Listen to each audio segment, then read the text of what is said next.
भदौ 12 गते शुक्रबारको पावन दिनमा रक्षाबन्धन, ऋषि तर्पणी पूर्णिमा, जनै पूर्णिमाको पावन दिनमा यदि तपाईँले 4वटा कर्म गर्नुभयो र यो दिनमा तपाईँले हातमा रक्षासूत्रलाई बाँध्नुभयो, यो दिनमा तपाईँले क्वाटी खानुभयो भने तपाईँको घरमा सुख, शान्ति, समृद्धि, सफलता र भाग्योदय प्राप्ति हुनेछ।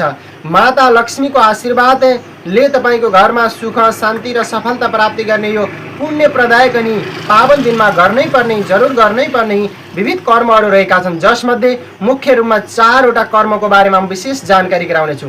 र यो पूर्णिमामा चन्द्रमालाई अर्घ प्रदान गर्दा के फल प्राप्ति हुन्छ, यसै दिनमा रक्षासूत्र बाँध्ने अथवा रक्षा अभिमन्त्रित गर्ने शुभ समय कति बजेर कति मिनटमा रहेको छ, कता फर्केर रक्षासूत्रहरूलाई हामीले अभिमन्त्रित गर्न सक्दछौँ त, यसको बारेमा सम्पूर्ण तिथि मिति र पञ्चाङ्ग सहितको सम्पूर्ण जानकारी भने यसै प्रस्तुतिमा म तपाईँलाई जानकारी गराउने प्रयास गर्नेछु। कृपया यदि हाम्रो च्यानलमा यदि नयाँ हुनुहुन्छ भने हाम्रो च्यानललाई जरुर सब्स्क्राइब र भिडियोलाई एक लाइक गर्न पनि नभुल्नु होला मित्र अनि महानुभावहरू। तपाईँ सम्पूर्णलाई जनै पूर्णिमा, रक्षाबन्धन, ऋषि तर्पणी पूर्णिमाको अनन्त शुभकामना। भगवानको कृपाले तपाईँमाथि सुख, शान्ति, समृद्धि र सफलता र भगवानको कृपाले तपाईँलाई सदैव रक्षा प्रदान होस् मित्र अनि महानुभावहरू। आउनुहोस् सबैभन्दा पहिले तिथि मिति र पञ्चाङ्गबाट हामी अगाडि बढ्दैछौँ। विक्रम सम्वत 2083 सालको भादौ अथवा भाद्रपद महिनाको 12 गते शुक्रबारको पावन दिनमा जुन पूर्णिमा तिथि परिरहेको छ, पूर्णिमा तिथिको घडीपाला कम भएको कारणले गर्दा यदि तपाईँ व्रतालु हुनुहुन्छ, व्रत बस्नुहुन्छ भने तपाईँले अघिल्लो दिन नै तपाईँले अथवा 11 गतेको दिनमै तपाईँले व्रत बस्नु सबैभन्दा उत्तम हुने गर्दछ भने 12 गते चन्द्रोदयलाई अथवा सूर्य उदयलाई तिथिले को काल भए तापनि हाम्रा श्रद्धा आदि कार्यहरू कुनै पनि पूर्णिमाका छन् भने अघिल्लो दिनमै गर्नु र प्रतिपदाका श्राद्धहरू पनि तपाईँले पूर्णिमामै गर्नुपर्ने हुने गर्दछ मित्र अनि महानुभावहरू। यो महिनाले भदौ चले तापनि पक्षले भने यो श्रावण शुक्ल पक्षको पूर्णिमा रहने गर्दछ, जसलाई ऋषि तर्पणी पूर्णिमा, रक्षाबन्धन पनि भन्ने गरिन्छ मित्र अनि महानुभावहरू। अब आउनुहोस् विविध विषयवस्तु अनि जानकारीतिर हामी विशेष गरेर अगाडि बढौँ मित्र अनि महानुभावहरू। अब यो दिनमा विशेष गरेर क्वाटी पनि खाइन्छ। यो क्वाटी खाँदाखेरि के प्रभाव रहन्छ, यो क्वाटी किन खाइन्छ त, यसको वैज्ञानिक कारणहरू पनि के रहेको छ त, 7वटा गेडागुडीहरूको समूहलाई एकै ठाउँमा राखेर भिजाएर त्यसलाई उमारेर त्यसबाट पनि तपाईँले यो दिनबाट तपाईँले खानलाई प्रारम्भ गर्नुभयो, यो दिन खानुभयो र शुभारम्भ गर्नुभयो भने विशेष स्वास्थ्यलाई पनि ठुलो लाभ प्राप्ति हुने गर्दछ। रोग प्रतिरोधात्मक क्षमताहरू पनि वृद्धि भएर जान्छ, जसले हाम्रो शरीरलाई तन्दुरुस्त बनाउँछ, फुर्तिलो बनाउँछ र हाम्रो विचार पनि शुद्ध हुने गर्दछ मित्र अनि महानुभावहरू। यसको बारेमा सबैभन्दा पहिले शुभ साहित्य र यस व्रत कहिले बस्ने भन्ने बारेमा विशेष सानो जानकारी लिउँ। पूर्णिमा व्रत र जनै पूर्णिमा यो वर्ष भदौ 12 गते शुक्रबारकै दिन परेको कारणले गर्दा तपाईँले जनै पूर्णिमा अनि रक्षाबन्धन त 12 गते मनाउन सक्नुभयो, तर व्रत भने अघिल्लो दिन अनि 11 गते नै तपाईँले गर्नुपर्दछ, जुन बिहीबारको पावन दिनमा मित्र अनि महानुभावहरू। अब यसको लागि यो दिनमा श्रावणी स्नान पनि गरिन्छ, यसको बारेमा पनि विशेष जानकारी दिनेछु भने यसको शुभ साहित्यको बारेमा जानकारी गराउँ र शुभ साहित्य रहेको छ। श्रावणी स्नान र जनै फिर्ने समय भने पूर्णिमा तिथिमा सूर्योदय हुने दिन नै जनै पूर्णिमा मनाइने भएको कारणले गर्दा भदौ 12 गते शुक्रबार बिहानै सूर्योदयदेखि नदी, तलाउ अथवा घरमै श्रावणी स्नान गरे, ऋषि तर्पण गरे, दिनभरि जनै फेर्ने तथा रक्षाबन्धन डोरो बाँध्ने विशेष समय रहे तापनि विशेष पूजाहरू गर्नेले, डोरोलाई अभिमन्त्रित गर्नेहरूले विशेष गरेर यसको शुभ साहित्य भने बिहान अरुणोदय कालदेखि यानि 6 बजेदेखि 11 बजेर 30 मिनट यानि ब्रह्म मुहुर्तको समयसम्म निकै अथवा शुभ रहेको, निकै लाभ रहेको कुरा पनि विशेष गरेर रहेको छ।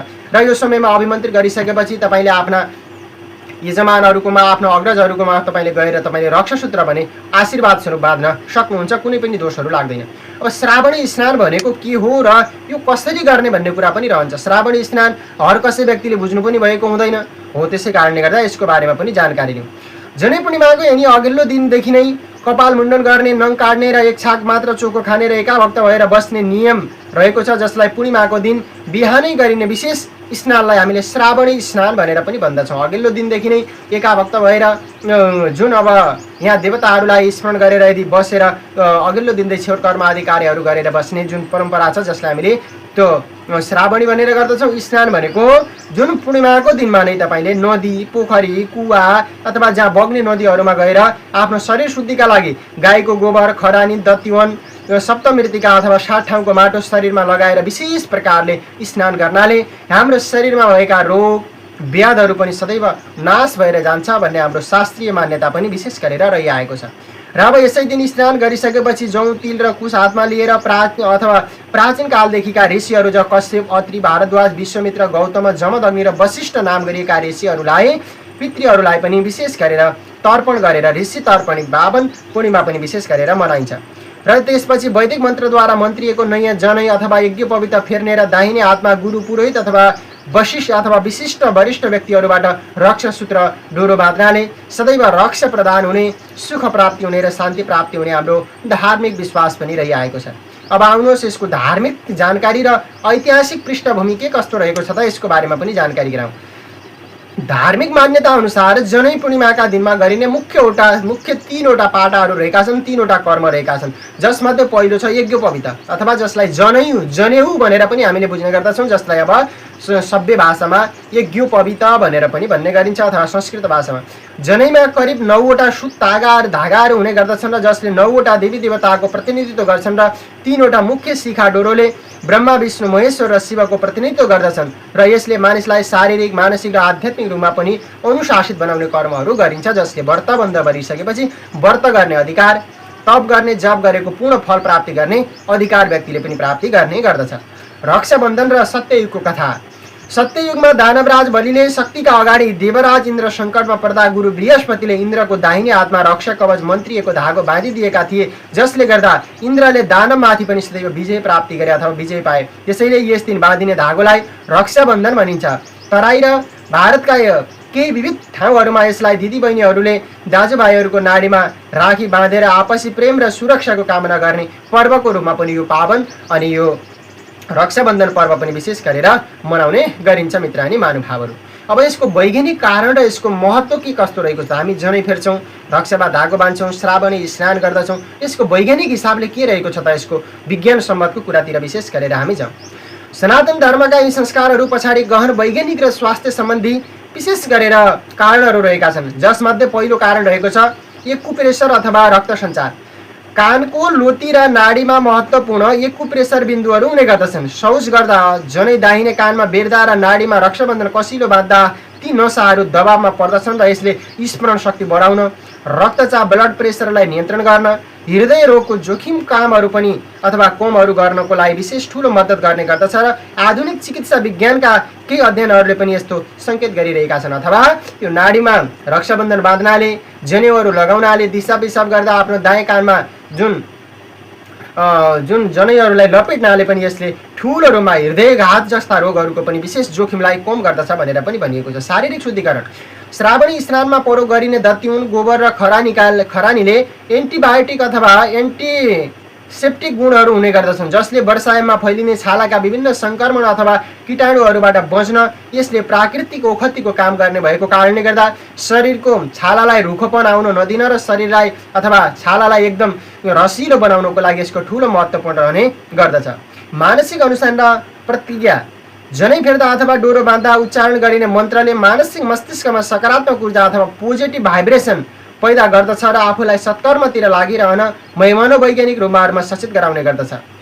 यो त भने जनै पूर्णिमाको विशेष गरेर रक्षाबन्धनको यसको विशेष महत्त्वको कुरा धार्मिक परिपाटोले र विज्ञानसम्म वैज्ञानिक परिपाटोले हामीले हेऱ्यौँ भने अब क्वाटी खाने यो दिनमा उमारिएका टुसा आएका जुन गेडागुडीहरू हुन्छन् यिनीहरूलाई पकाएर खाने पावन दिन पनि रहेको छ। यसको वैज्ञानिक र के कस्ता फाइदाहरू रहने गर्दछन् भन्ने कुरातिर विशेष गरेर जाउँ।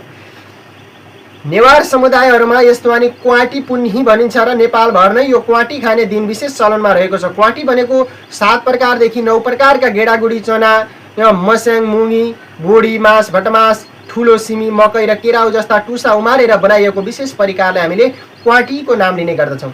यसको सेवनले ऊर्जा र ताकतमा पुनर्प्राप्ति। वर्षायुगको समयमा किसानहरूले खेतमा धान रोप्ने जस्ता कडा शारीरिक श्रम गरेका हुने गर्दछन् र वर्षाको चिसो पानीमा भिजेर शरीर शिथिल भएको हुने गर्दछ र टुसा उमारिएको गेडागुडीमा अत्याधिक मात्रामा प्रोटिन, कार्बोहाइड्रेट र भिटामिनहरू पाइने भएको कारणले गर्दा जसले शरीरलाई भने विशेष गरेर तुरुन्तै ऊर्जावान बनाउने गर्दछ र शरीर सम्बन्धी रोगहरूबाट निवृत्ति प्राप्ति गर्ने गर्दछ। दोस्रो नम्बरमा छ रोग प्रतिरोधात्मक क्षमता, इम्युनिटी पावर। गेडागुडी टुसाउँदा त्यसमा पोषक तत्त्व र इन्जाइमको मात्रा कैयौँ गुणामा वृद्धि भएर जाने गर्दछ। त्यसैले वर्षायाममा लाग्ने रोगहरूसँग लड्ने क्षमता बढाउन र पाचन शक्तिहरूलाई अथवा सन्तुलन प्राप्ति गर्नको लागि यो भनेको पाचन बढाउनको लागि निकै बलियो बनाउने गर्दछ।